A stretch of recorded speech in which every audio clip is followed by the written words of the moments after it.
Inaasahan natin itong bagong milenyo ang bagong pag-asa ng mundo. Ngunit nandito tayo ngayon at hinaharap ang isang pandemyang mahirap supuin ng kahit sino. At sino pa naman ang magiging handa kung ang ating kalaban ay hindi natin nakikita? Sumaludo tayo sa mga taong nasa unahan. Mga taong ibinubuwis ang buhay nila kahit pa may pagpipilian sila. Pagpipilian na gawin ito ay huwag na lang kaya. Ngunit patuloy pa rin nilang ginagawa ang kanilang trabaho at iisa lamang ang kailangan nila. Na kailangan nating sundin at huwag nang magreklamo pa. Manatili na lamang sa ating tahanan, pangamba nila ay mababawasan. Gawin nating makabuluhan ang ating buhay habang ang iba ay nagsasakripisyo ng walang sawa. Natuto tayong maghintay.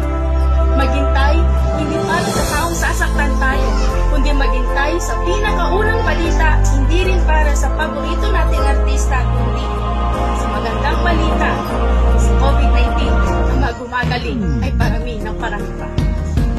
Nagkaroon din tayo ng oras sa ating sarili. Sa tamang oras tayo ay natutulog ng muli. Sa pagligo na kada isang araw dati ay naging parati. At sa pagkain na pinapalipas natin ay isip pa tayo sa ibang mga gawain hindi na natin ginagawa muli. Dahil sa COVID-19, natuto tayo ng magandang kalusugan, malusog na pangangatawan na kailangan mapanatili. Sa ating talento, ang talento natin mas napabuti. Susulat, nagbubuhit, nag-ensayo ng maigi. Dahil wala tayong masyadong ginagawa, sa mga online contest tayo ay sumasali. Ating talento ay mas nangasa na. Nakatulong pa tayo magbigay ng pag-asa. Sa ating pamilya na madalang dati kasama, dahil may mga pinagkakabalahan pa sila. Ngayon, alas na dahil sa isang mundo. Kasama natin ang pamilyang gumawa ng mga alaala. Mga masasayang alaala na kailanman ay walang makakapagod. Ang ating pamilya ay nanatiling buo at matatag kahit pa may isang pandemyang pilit tayong binubuwag. Dahil sa COVID-19, nag-iisa tayong kapatid, kapuso at kapamilya. Pagkamat humihina ang ating katawang lupa, dito naman lumalakas ang ating pananampalataya. Minsan tayo nag-aalinlangan, mabalisa at nawawalan ng pag-asa.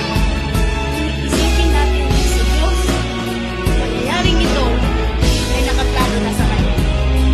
Mas napalapit tayo sa Diyos hindi dahil isa tayo sa mga pagdedeng, dahil isa tayo sa mga kapatid. Dahil pagdating man natin ang lahat, ang Diyos ang lagi natin itatak sa ating isipan, hindi na tayo nag-iwan o pababala. Ating pagkatiyagay, magbubungan ng katatagan. Katatagan, lamang ng iisa. Katatagan, buong mundo, pagkating sa atin, sa paniwalang lahat man tayo ay may isang metrong distansya, hindi pa rin mawawala ang ating pagkakapit-bisig at pagkakaisa. Sa pamamagitan ng iba't ibang paraan na ating nalalaman at hindi man malapitan, ating pagmamahalan, pagtutulungan ay damang-dama pa rin sa buong sanlibutan.